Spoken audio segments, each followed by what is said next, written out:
welcome to today's CME Stories of Equity, Diversity, and Inclusion with Stephanie Daniels. We are delighted to have you here. I'm Mary Medley, CEO of the Colorado Society, and today is an example of why everything works and then it doesn't, and you work at it until everything works again. My apologies for being a little bit delayed. I have just a couple of reminders for those of you who have been with us before, as well as a little bit of housekeeping for those of you who are joining us for the first time. This is your opportunity to not only hear Stephanie's story against all odds, but also to ask questions, to post comments in the chat. I will be monitoring that for you, Stephanie, so that you don't have to be paying attention to it. And along the way, we will invite everyone here to participate in the conversation as well. So, Stephanie, I'm going to let you just take it away because you will tell your whole story and you do not need for me to tell it for you before you get started. Please. Oh, okay. Everyone, I thought you were going to Stephanie introduce. Daniels. Okay, I thought you were going to introduce me, but that's okay. I'm Stephanie Daniels, and I currently work for Reuben Brown in the assurance department. I've been doing accounting for almost 8 years now. Okay, that's pretty much it, like a general overview. I appreciate everyone taking the time to come out today and listen to me tell my story. It really means a lot to me. And my hope is that by sharing my story, that I can inspire others who have had similar backgrounds or similar stories to achieve their dreams, and that doesn't define them for who they are. When Mary first asked me to do the See Me series, I told my friend I was thinking about doing it, and she kind of laughed at me, and she said, a white girl with green eyes telling her story about diversity and inclusion. And I laughed back at her, and then I thought about it, and I was like, she has a really good point. Like, a lot of people would look at me and not think that I've had the challenges that I've had or had to go through the things that I have had. And so I think a lot of people think that just by looking at others, that diversity and inclusion just means the color of your skin or your sexual orientation or things like that, but it can mean so many different things. And okay, and I really, sorry, I'll get over my nervousness. Just give me a second. I really didn't understand what it meant to have privilege or not to have privilege until I went to college. And I'll come back to that later, but college really was an eye-opening experience for me as far as the challenges that I've had to overcome in my life and to get where I am. And I'll tell you a little bit more about myself. Sorry, guys. I'm a native of Colorado. I grew up here. Well, actually, native is a funny term. So I was born in Michigan, but I moved out here when I was 3 months old. And so I think I'm a native. A lot of people have different opinions on that of what you would consider a native, but I basically watched Denver grow and change a lot over the time that I've been here. Let's see. When I was about 4 or 5 years old, my father left. He left my mom, my brother, and me, and he basically left. Stacy, will you share that picture?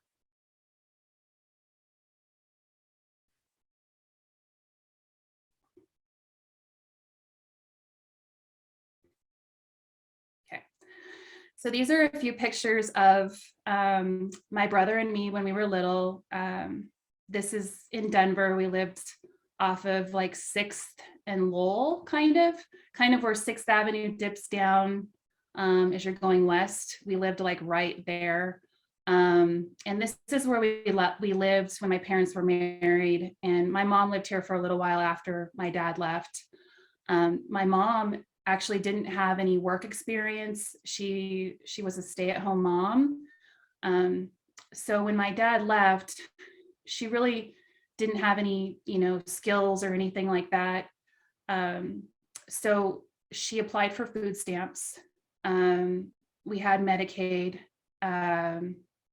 And my mom worked as a nurse's aide in a nursing home at night. And she would work at night.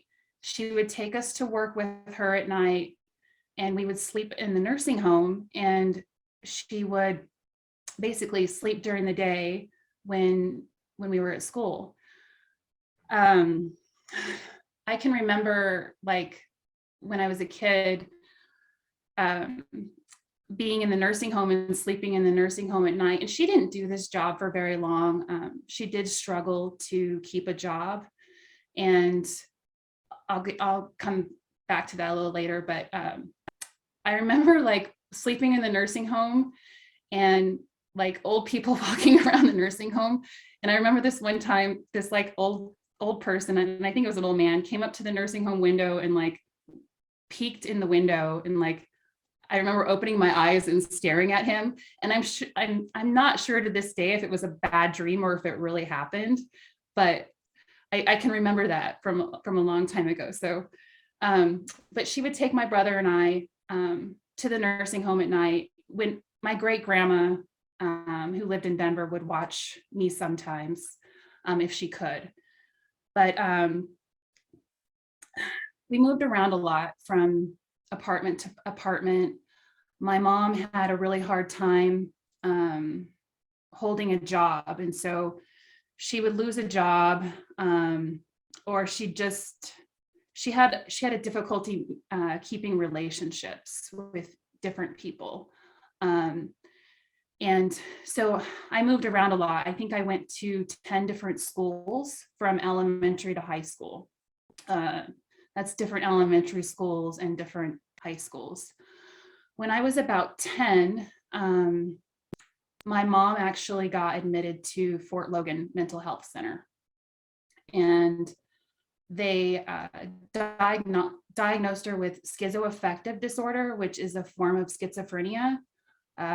It's not as severe as schizophrenia, but it has all the same symptoms of schizophrenia. And, that for, I think, the whole family, that was very eye-opening. I think my grandparents always knew that something was wrong with my mom, even from a young age. She was just different from other kids, and she would do her behaviors were unusual. I can even remember before she got diagnosed, like, she would tell me stories about helicopters following her, or there were ghosts in the apartment, or there were people looking in the windows. And, I was probably 3 or 4 at the time, and I don't really remember, other than just kind of feeling scared a little bit. It felt scary to me. So when she went to go live with, or she basically was admitted to Fort Logan Mental Health for 2 years. And they took my brother and I away, and we went to go live with my father in Erie, Colorado. And unfortunately, circumstances weren't better there. My father had an alcohol problem. He would basically spend a lot of time at the bar. He also had a hard time holding a job. So he didn't provide for us very well. So from then on, we actually got taken away from my dad, and we went to go live with aunts, friends, grandparents.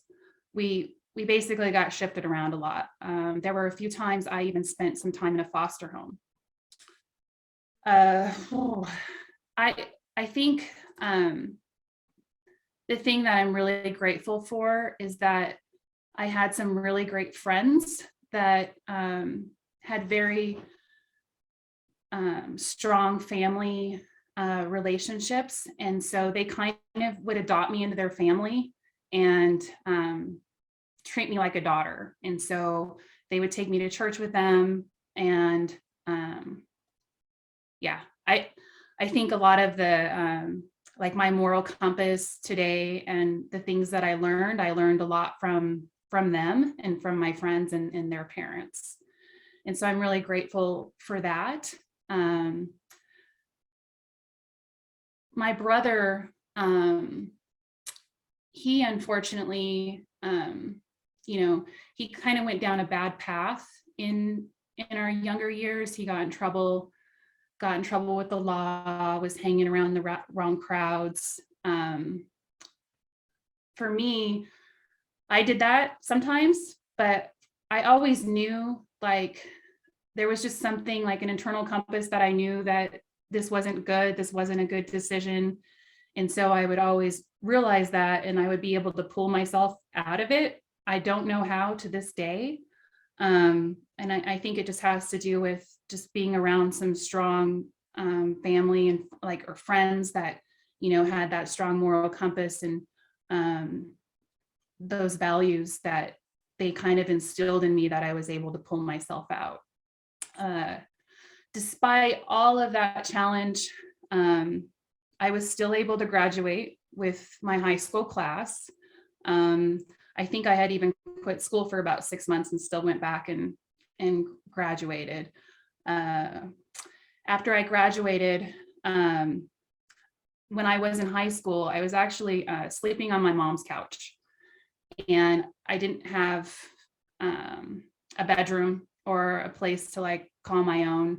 So one of the first things I wanted to do when I got out of high school, and I was 18, I look at my son who's 17 and I'm like, there is no way that he could live on his own. And I look at and so when I look back, I'm like, wow, I can't believe I did all that at 18. And so I got an apartment and I was working, and I did take a couple classes down at Community College of Denver, down in the Auraria campus. So things were looking really good for me. I was actually doing really well and giving myself some stability and, normalcy. So I was doing really well. I met this guy on campus, and, I didn't even really like him, but he was fun to hang out with. Well, he eventually kind of like moved in with me, and I got pregnant by him, and that kind of shifted everything for me. I was taking classes, and I think at that point I just decided I can't, do both. It was just too overwhelming. He left. He was from Michigan, and he actually ended up going back to Michigan. So I found myself a single mom, much like my mom. And as much as I didn't want, cycles that, they say cycles repeat themselves. This definitely did, repeat itself, and found myself a single mom again. So I was just, or found myself a single mom, like not again, but like the first time. I'll get more into that in a minute, but let's see here. Sorry, I'm just lost my, okay. So, I was doing really well. I was able to take care of my daughter and support her. I was doing some waitressing jobs, and so I was making really good tips. I had actually started taking classes at Parks College, which is a private school. And so I ended up getting an associate's degree in network administration. And when I was doing that, so basically waitressing, going to school part-time, taking care of my daughter, all of that, I met this guy who, I ended up marrying him. We had a son together. We didn't end up getting divorced after about 8 years. We didn't stay together. We had, our relationship was not a healthy relationship. There was a lot of volatility and things like that. And so as I grew as a person, It's funny, but sometimes people don't grow with you. And so I wanted to grow and I wanted more for my life. And at that point, I had a house cleaning business and I was doing really well for myself. And so I decided to leave and I moved out. And so at this point now I found myself with two kids and a single mom. And so I ran into an old friend who I had known since elementary school. And needless to say, he's now my husband, and we've been together for 13 years. But he encouraged me to go back to school. And he said, I think it would be good for you to go back to school and, just take a couple classes at Front Range and see where it goes. And so I did. I signed up for a few classes and he said, I think you should go part-time though. And because that's what he did. And so I took like 2 classes and I'm like, I am never going to get done at this rate. So I eventually signed up for like a full load of classes. Well, a couple years went by and I got my associates from Front Range and ended up transferring up to UNC. And so this was never the goal when I went back to school, by the way. It was just take some classes and see where it goes. And I'm like, okay, well, I'll try UNC. It's interesting, but when you have someone in your life who can support you and encourage you to do things because they've done them, it makes the biggest difference in the world. So like for me as a non-traditional student, going to UNC or even college was the most terrifying experience ever. And I didn't have anybody to like talk to me or guide me or, the first time I wanted to do it, like back in high school. So like to have someone who had gone through the experience was just huge. And so Ryan and I became best friends right away. He was just this awesome person. And he didn't care about where I came from. He just wanted to encourage me. And like, he saw so much potential in me. We've done this, we read this book called Strength Finders. And I don't know how many of you have read that book, but one of his strengths is restorative. And so he has a very restorative personality. So however you want to look at that, he looked at me as like this broken vehicle and like wanted to put me back together. Like, it's fine. But, and he did, he was great at it. So when I transferred to UNC, I got this scholarship and it was called I got lots of scholarships. Let's just say that. Like I didn't have to pay a dime to go to school. One of the biggest scholarships I got was the Stryker Scholarship for leadership development. And not sure how many of you are familiar with the Stryker Corporation, but they do the knee replacements. They have the hospital beds. That's what, they do a lot of hospital equipment, that kind of thing. Well, Rhonda Stryker went to UNC and she's an alum of UNC. And UNC has a lot of migrant families, so that don't speak English. They work in the fields and the farms up there. And Rhonda, she being a social science major, saw that in order to change the trajectory of the family, you had to start with the mother. And so she started this huge scholarship. At first it was like 6 scholarship recipients. Now I think it's like 200 a year. So if you're first generation female, there's like some qualifications that you have to get to be part of it, but it's a participation scholarship. And so you have to go to the program like at once every, like one weekend every Saturday or one Saturday a month. And they teach you things such as, I guess they would be things that you would learn if you were a social science major. So you learn, things about diversity and inclusion and things that we're talking about today. And kind of things about like how the media portrays women and commercials and how they portray certain things, you know.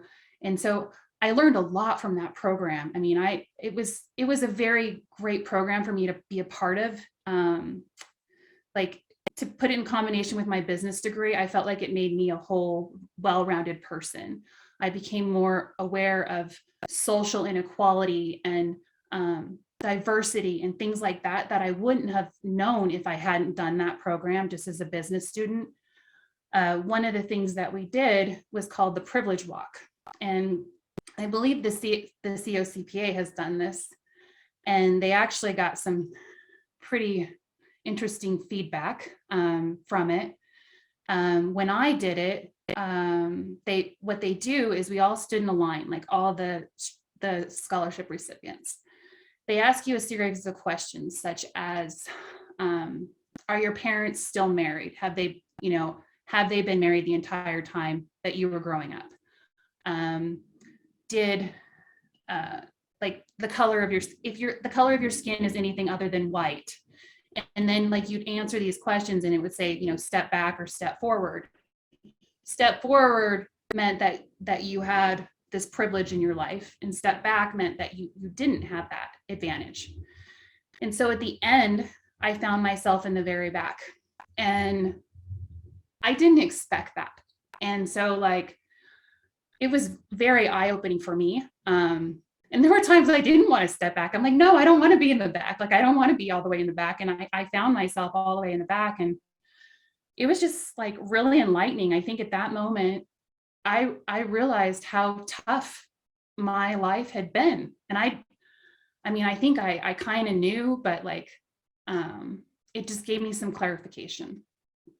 And so, let's see here. So when I started UNC, I was what you call a non-traditional student. And Stacy, I think I forgot to cue you on a couple pictures.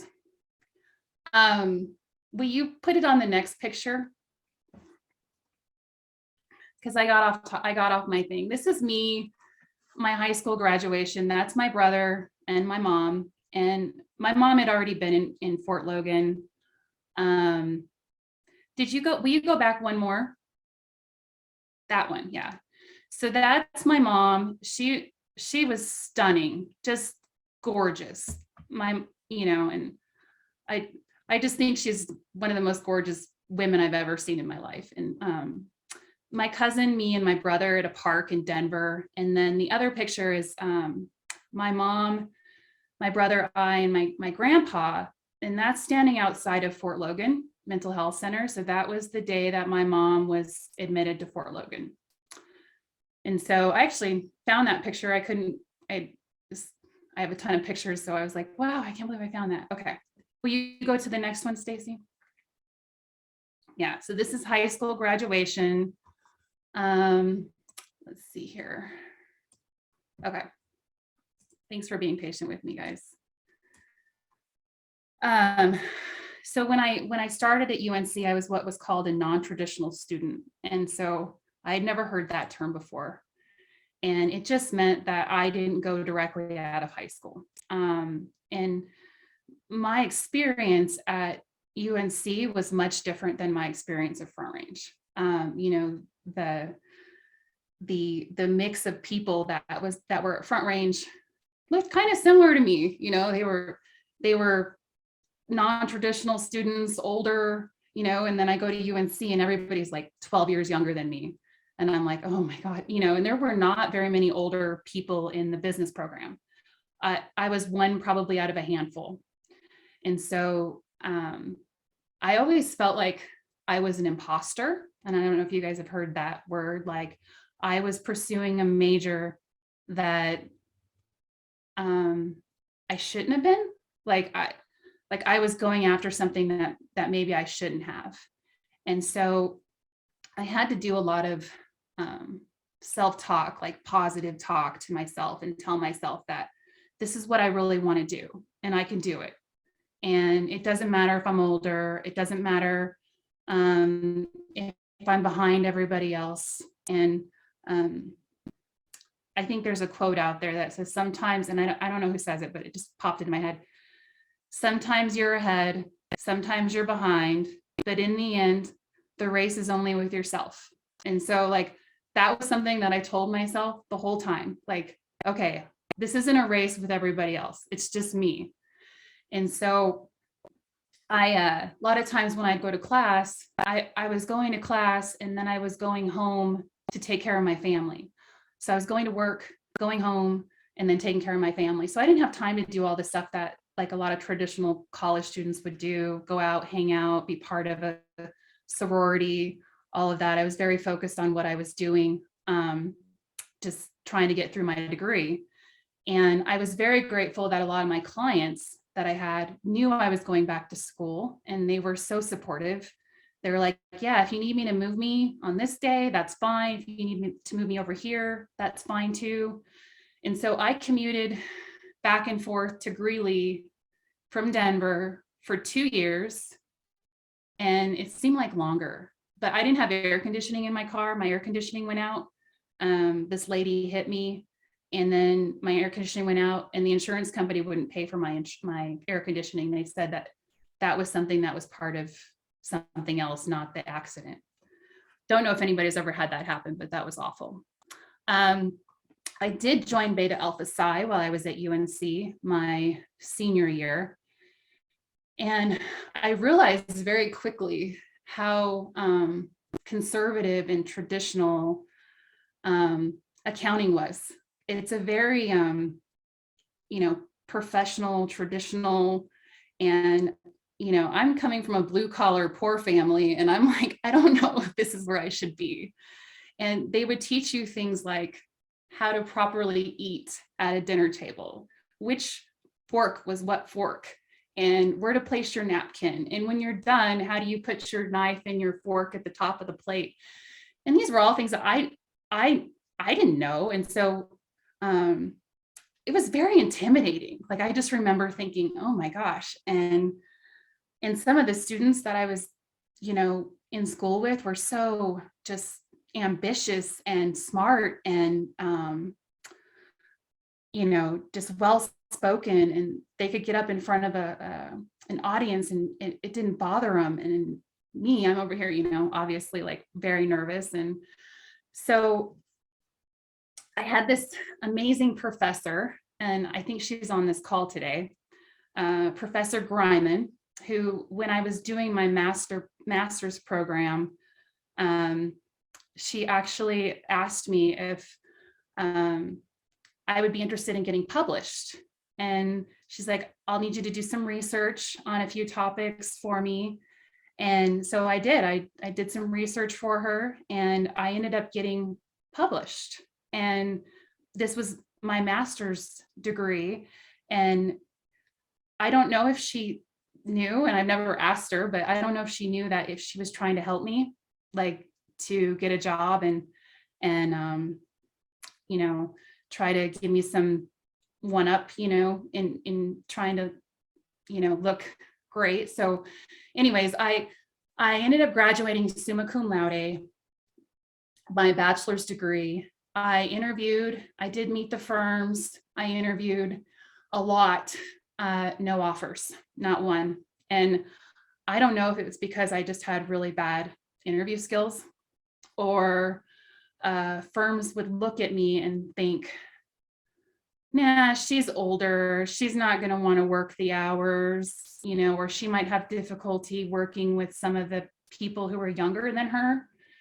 And I could see that. I mean, I understand where they're coming from.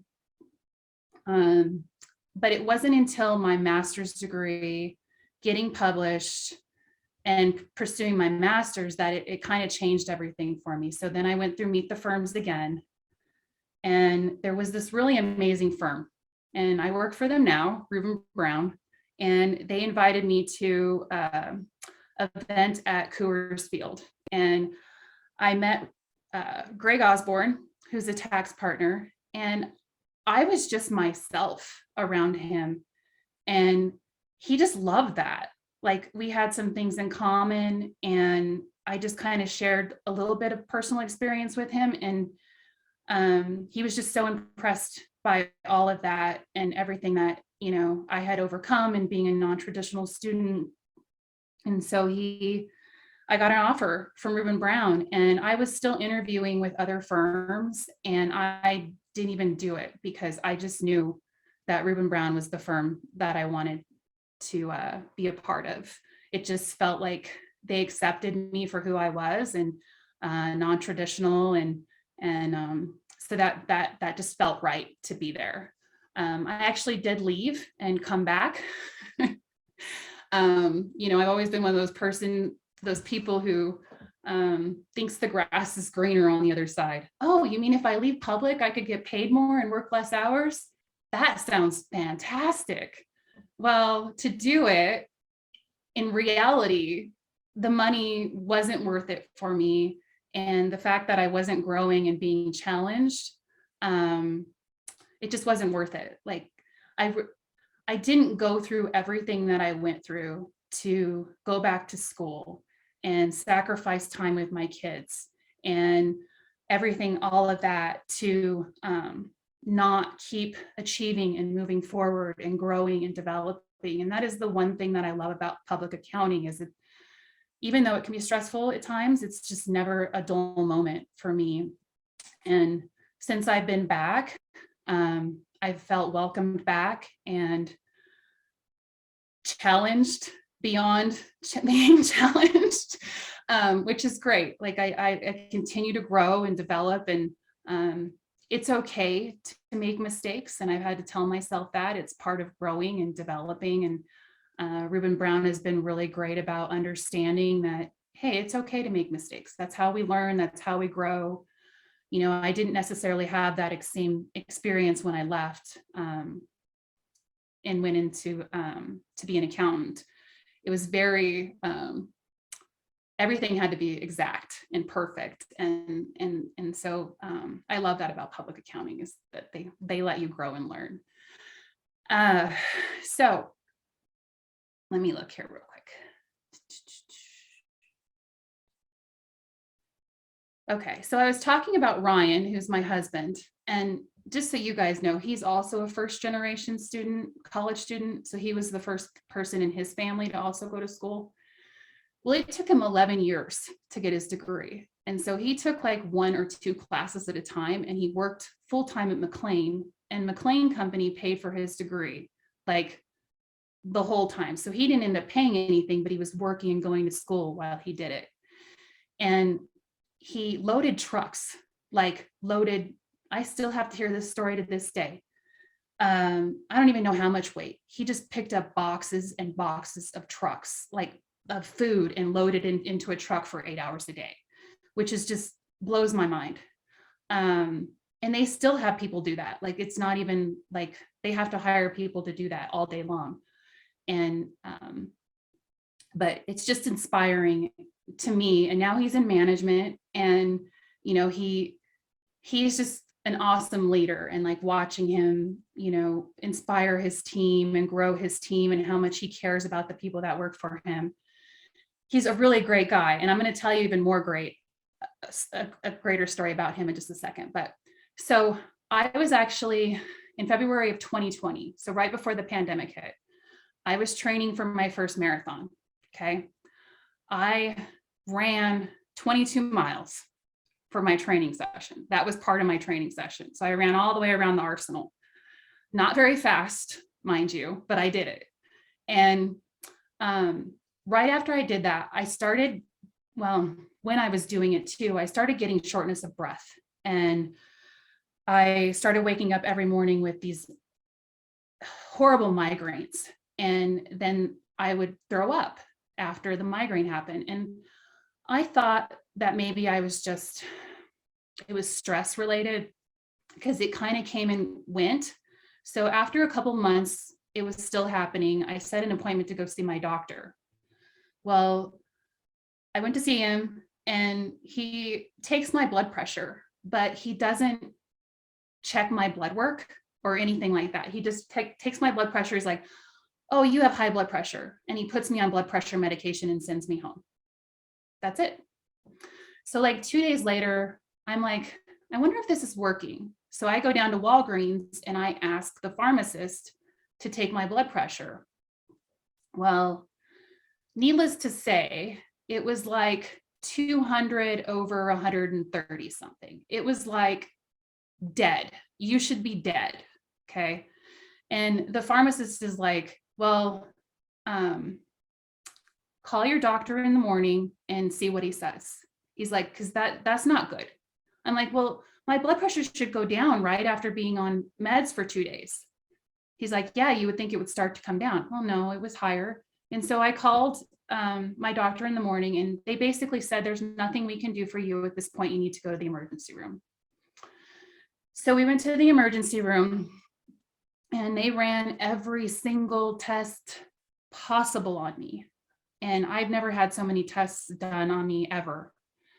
And they knew it had something to do with my kidneys after all of those tests, but they didn't know what. So they, transferred me down to St. Joe's Hospital downtown. And on that Friday, I got a kidney biopsy. And that's basically where they just take a little piece of your kidney from your back.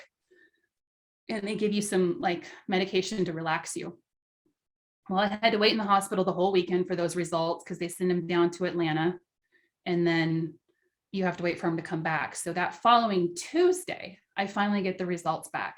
And the nephrologist, which it took me forever to say that word, by the way, it wasn't an easy word because I kept saying neurologist. And I'm like, no, it's not neurologist, it's nephrologist, which means your kidneys. He came in and said that you have a rare autoimmune disease called IgA nephropathy. And what that is where my antibodies, my IgA antibodies are odd shaped. So most likely I had a really bad sinus infection or head cold, and those antibodies kicked in. Well, mine are odd shaped. So mine gets stuck in my kidneys. And so they were stuck in my kidneys, and I could not filter out all the toxins in my blood. And so that's basically what it is. He was amazing. He drew me pictures and explained everything to me so I could understand it. I think he cried right there with me when he told me that you have stage 5 kidney disease and you need to get on the donor transplant list. And my face is like, what? I was just in shock. And I just remember just crying and sitting there. And his bedside manner was just the most amazing I've ever seen. He just sat there. It was probably great that he was kind of cute too, because that helped, I don't know. He just kind of sat there and talked to me and helped me understand and tell me everything was okay. And so as soon as he left the room, my husband calls the transplant clinic and he's like, what do I need to do to get tested? I want to give my wife a kidney. He didn't even hesitate. He's like, I'm doing this. And so, I find out I'm stage 5. I have 15% kidney function. And most people at this point are on dialysis. And my doctor put me on some prednisone to try to see if we could reverse some of the side effects from the IgA. And it didn't end up improving it. So meanwhile, in the rest of the world, COVID, right? COVID's happening. They're shutting stuff down. People are talking about, well, if you're high risk, you need to be really super careful. Well, it turns out I'm now high risk. So as a completely healthy person, I never had to worry about it. Now all of a sudden I'm high risk. I could die from COVID. And they put me on prednisone, which is a immunosuppressive drug. So it actually suppresses your immune system so you can't fight off viruses and things like that. And so I was high risk even before the transplant. So all the way up, we had to isolate, stay home. I was able to work from home. Our friends came over, brought us food. I did online shopping. We really did stay in the house and I mean, other than like go for a drive here and there, we did not leave the house for like months. And Ryan did have to end up going back to work because he's an essential worker. So he had to be extremely careful at work and tell people to make sure they were keeping their distance from him. And it was definitely a crazy time. And so I find out like he gets on the transplant wait list. Well, before he was able to get on the wait list, they put him through so many tests. They checked his heart, they checked his brain, they checked everything. So if you're ever thinking about donating, you're going to know if you're healthy or there's anything wrong with you by the time.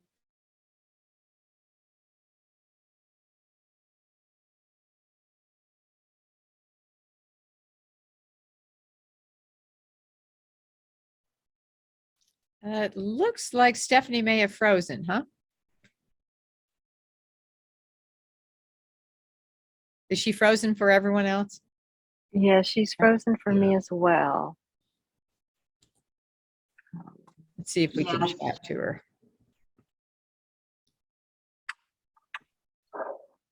See if I can.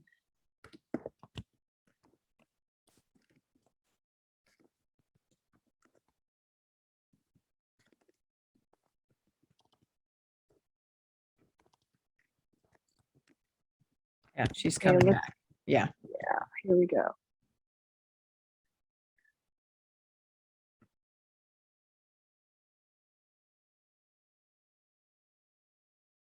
Thanks everybody for being patient. She'll be back.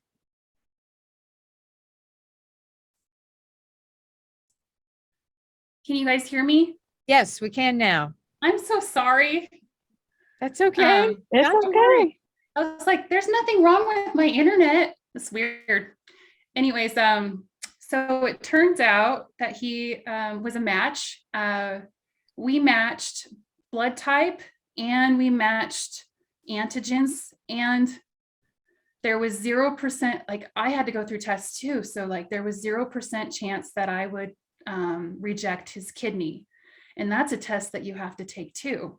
So we had to figure out if I would reject his kidney, if he could give me I couldn't believe the amount of tests that they made me go through, and him.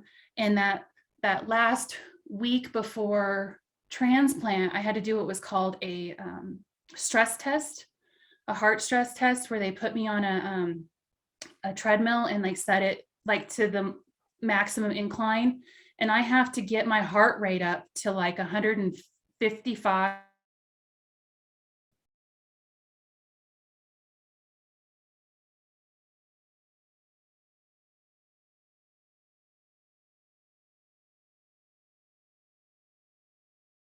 Is she frozen? Yeah. Ah,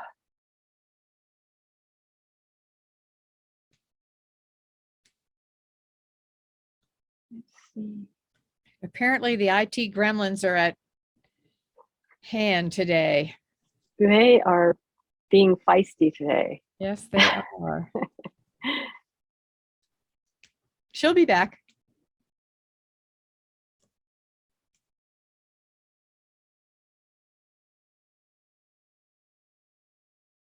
While we're waiting,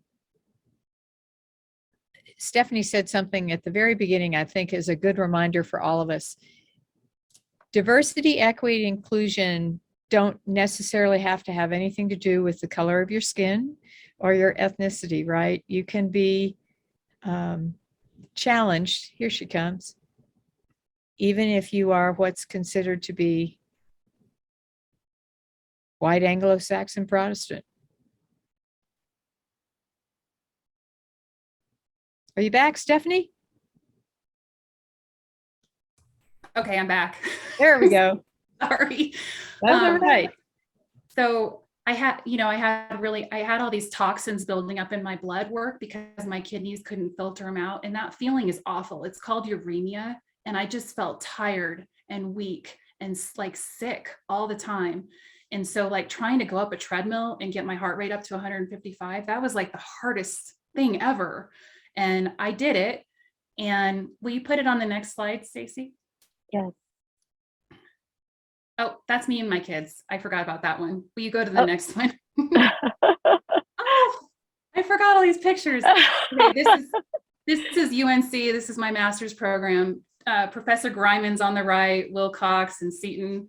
So these are some of my favorite professors at UNC. Okay, next one. This was donation day. So they put us, we had to be there at like 6 a.m. The week before, we had to get this nasty COVID test. They stick that thing up your nose and swirl it around. Awful. And then we had to like not have contact with anybody for like 2 weeks prior to surgery. And so we go in and they put us next to the room next to each other. My husband likes to laugh because he's bald and they put a hairnet on him. But we didn't notice that at the time. So what they did, they took him back 20 minutes early, and then they brought me back and about 20 minutes later. And I don't remember any of the surgery. I think I remember kind of going into the room with the big lights and saying, wow, this is what a surgery room looks like. And then that was it. Woke up a couple hours later and felt this awful pain in my lower abdomen. So for those of you that don't know, they don't take your old kidneys out. They leave them in. They used to. They leave them in, and the new kidney goes down in your lower abdomen. And yeah, so I have 3 kidneys now. And the 2 in the back, I don't think they work. They're just kind of shriveled up raisins at this point. But yeah, so that's why I had the huge pain in my abdomen, and this huge scar that's probably like this long that goes all the way down my stomach.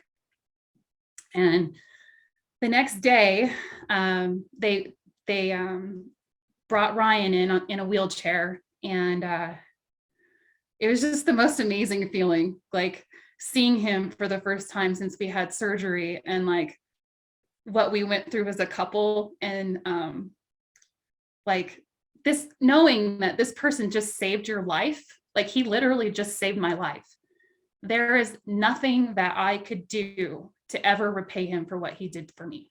And our friends like to joke all the time and say that that's the best get out of jail free card.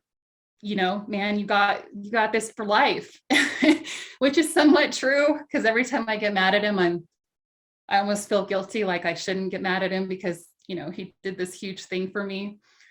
And anyways, it's just amazing to be connected to your significant other that way. And it's a really cool feeling. And we're both doing great now. It took a while. They have me on a ton of medication I take every day, immunosuppressive drugs, so I could keep the kidney and my body doesn't reject it. And just a fun fact for those that don't know, a living kidney donation can last someone an average of 12 to 20 years, versus a cadaver kidney will last about 7 to 12 years. I think that's about average. And some people who have living kidney donations have had them for 40 years. Some of the very first ones, they still have them. But yeah, I'm on all these immunosuppressive drugs that suppress my immune system. I did end up getting COVID.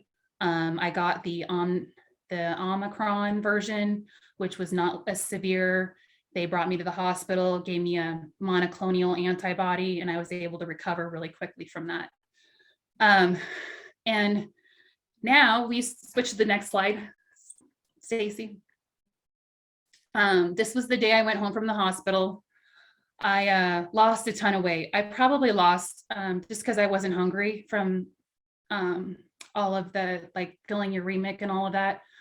So I put on a lot of weight since I had my transplant, because I feel hungry now, so I eat probably more than I should. And then this is a picture of me actually doing the Colfax relay marathon relay with a group of 4 other people at the firm. And so I actually did pretty good. I was impressed. If you look at my shirt, it says I run on spare parts. So I thought that was kind of fun. But you know, just when you I'm going to wrap this up, but just when you think that, life throws you lemons, right?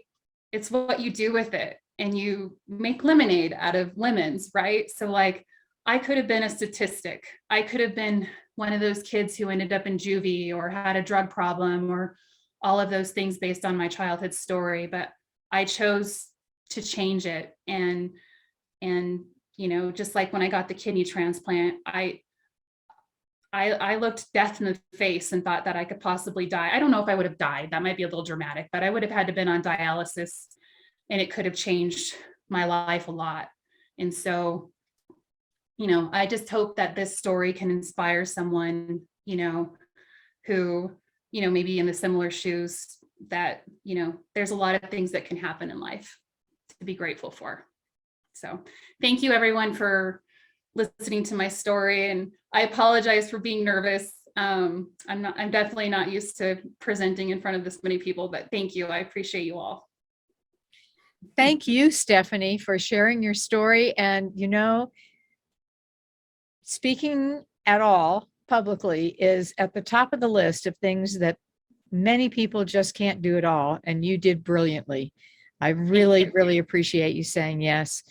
I was saying when you were coming back in that it's also a really important reminder that you can be blonde and blue-eyed and white and still deal with the issues around diversity, equity, and inclusion, right? Because your background and your life experience and your medical challenges, all kinds of things can affect your ability to be accepted and a full-time participant, right? Yes. In life and in your profession as well.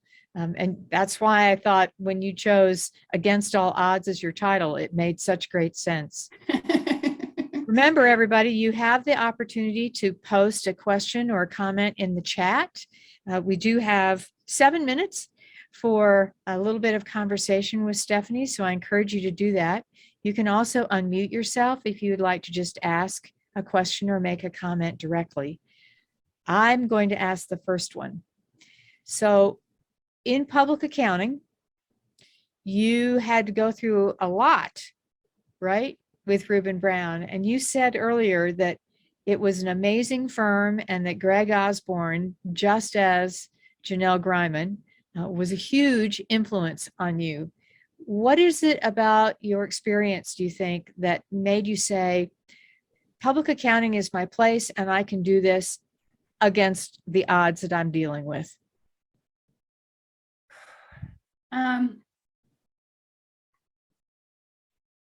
So when I left, I think for me, I realized a lot of things, and one of those things was like, almost dying or being on dialysis, and I think for me, I reanalyzed my life, and I looked at my life and I said, what am I doing with my life? We're here for such a short time. We really are. And I'm like, I wasn't happy where I was at. I wasn't challenged. I wasn't with the right group of people that were supportive of me and that encouraged me. And like thinking back, I was like, my time at Reuben Brown was one of the best times that I had in accounting.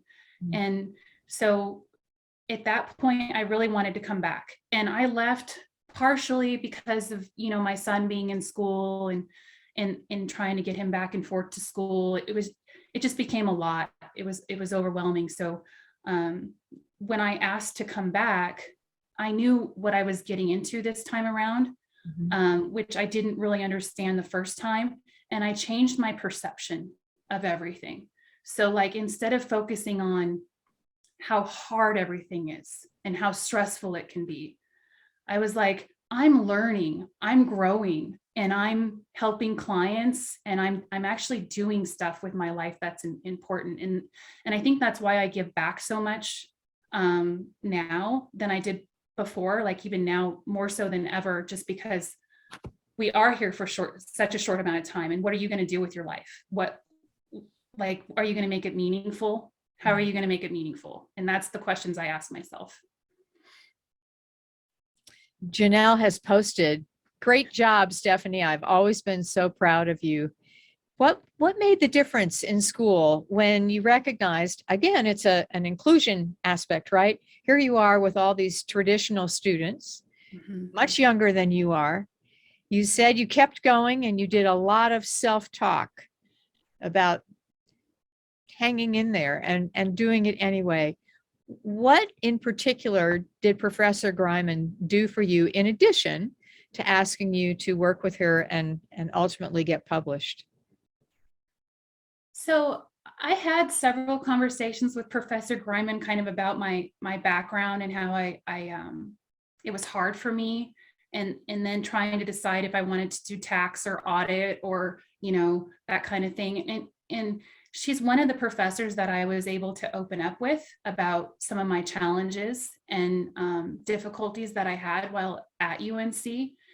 And she was just very supportive of me, and listened to me, and you know, asking me if I wanted the opportunity to be published with her.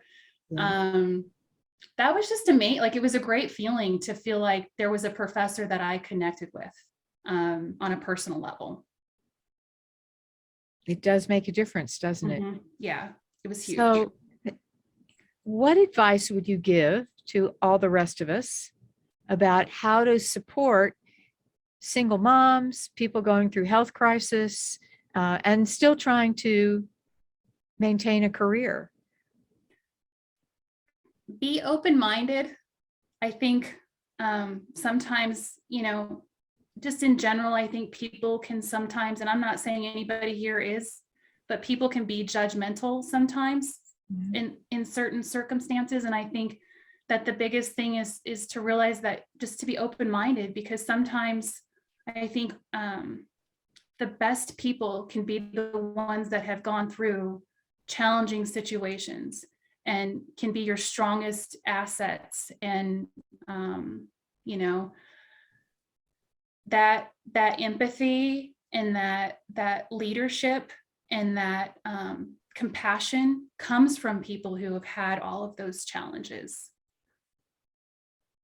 Yes, going through life does help your heart grow. I always think about the Grinch, you know, and how his heart just explodes when he finally understands what love is all about. And compassion does that too, doesn't it? Life experience grows your compassion heart, for sure. I think you definitely have to sometimes not be so compassionate, because I tend to be very compassionate, and that can be somewhat of a downfall for me sometimes, though. So I think there's definitely there's a line sometimes for your own mental health. Yeah. Absolutely. Barb writes in the chat, really inspiring, Stephanie. Thanks for sharing your story. Thank you, Barb. On behalf of everyone, Stephanie, thank you so much for sharing your story. Queenie adds, thank you for sharing, Stephanie. It's always a privilege to be with you and your colleagues who have done this already. And I encourage those of you who are here to also take a look at the next one that is coming on June 22nd at noon Mountain Time. The next topic, embracing the fear and reaping the benefits of living authentically, with Lou Tribino. Lou is a partner with KPMG, and I hope that you will come back and join us for that one as well. There are lots of comments coming through here now, so I'm going to just share them with you all before we say goodbye, so that Stephanie, you get to see them and hear them. James, thanks for sharing, Stephanie. Hi again as a fellow UNC Beta Alpha Psi alum.